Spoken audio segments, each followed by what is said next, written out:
ইতিহাস গড়ে প্রথমবারের মতো এএফসি নারী এশিয়ান কাপের মূল পর্বে জায়গা করে নিয়েছে বাংলাদেশের মেয়েরা। এখন এশিয়া কাপে মোটামুটি ভালো করলেও আমাদের সামনে অলিম্পিক ও নারী বিশ্বকাপে অংশগ্রহণ করার সুযোগ থাকবে। সেই লক্ষ্যে নারী জাতীয় ফুটবল দলটাকে আরো স্ট্রং করতে হবে। আমার তো মনে হয় পুরুষ ফুটবলারদের মতো নারী ফুটবল দলটাও অরিজিন প্লেয়ারদের নিয়ে দল সাজাতে পারবে। একটাবার চিন্তা করুন, বাংলাদেশ মোকাবেলা করবে অস্ট্রেলিয়া, চীন, জাপানের মতো দলের বিপক্ষে, যে দলগুলো শক্তিমত্তায় অনেক এগিয়ে। তারা প্রায় প্রতি আসরে বিশ্বকাপ খেলে থাকে। এমন অবস্থায় নারী দলকে আরো শক্তিশালী করতে হলে বেশ কিছু অরিজিন ফুটবলারের দিকে নজর দেওয়া দরকার বাফুফের। যদি বলি বাফুফের এই কাজটি আরো সহজ হবে, তাহলে কি অবাক হবেন? অবাক হবারই কথা। জানলে অবাক হবেন যে একাধিক নারী ফুটবলার রয়েছে যারা কিনা বাংলাদেশের হয়ে খেলতে চায়। হ্যাঁ, ঠিকই শুনেছেন। চলুন কথা না বাড়িয়ে সেই ফুটবলারদের সম্পর্কে ভিডিওতে জেনে নেই। এখন পর্যন্ত 4 জন বাংলাদেশি বংশোদ্ভূত ফুটবলার বাফুফের রাডারে রয়েছেন।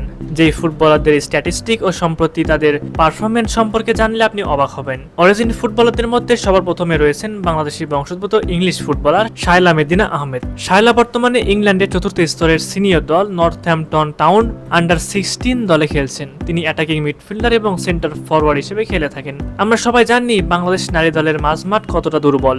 এখন সময় এসেছে সেই দুর্বলতা কাটানোর। শায়লাকে দলে নিলে মাঝমাঠের সকল সমস্যা দূর হবে। তাই তো দর্শকরাও চান শায়লাকে দ্রুত জাতীয় দলে অন্তর্ভুক্ত করা উচিত। এরপর রয়েছেন বাংলাদেশি বংশোদ্ভূত ব্রিটিশ ফুটবলার আনিকা রানিয়া সিদ্দিকী। আনিকা রানিয়া সিদ্দিকী ইংল্যান্ডের একটি ক্লাবে খেলেন। তিনি একজন রাইট উইঙ্গার হিসেবে খেলেন। তার খেলার গতি, স্কিল সবার থেকে আলাদা। আনিকাকে দলে পেতে শুরু থেকে আগ্রহী বাফুফেও। গেল মৌসুমেও বেশ ভালো পারফর্ম করেছেন তিনি। চলতি সিজনেও আলো ছড়াচ্ছেন আনিকা। তাকে এএফসি এশিয়ান কাপের মূল দলের ক্যাম্পে যোগ দিতে প্রস্তাব পাঠানো দরকার বাফুফের। হয়তো খুব শিগগিরই সেই বিষয়ে আসতে পারে অফিসিয়াল ঘোষণা। এরপর যেই ফুটবলারের নামটা আসে তিনি হলেন জহুর আক্তার। জহুর আক্তার গত সিজনে ইংল্যান্ডের 4th টায়ারের ক্লাব এফসি ইউনাইটেড অফ ম্যানচেস্টারের হয়ে খেলছেন। সেন্টার ফরওয়ার্ড হিসেবে খেলা এই ফুটবলার বাংলাদেশকে ধারণ করেন মনে প্রাণে। তাই সবকিছু ঠিকঠাক থাকলে আগামীতে বাংলাদেশে আসতে পারেন তিনি। এর বাইরেও আরো কিছু ফুটবলার রয়েছে যারা কিনা ন্যাশনাল টিমের হয়ে খেলতে চান।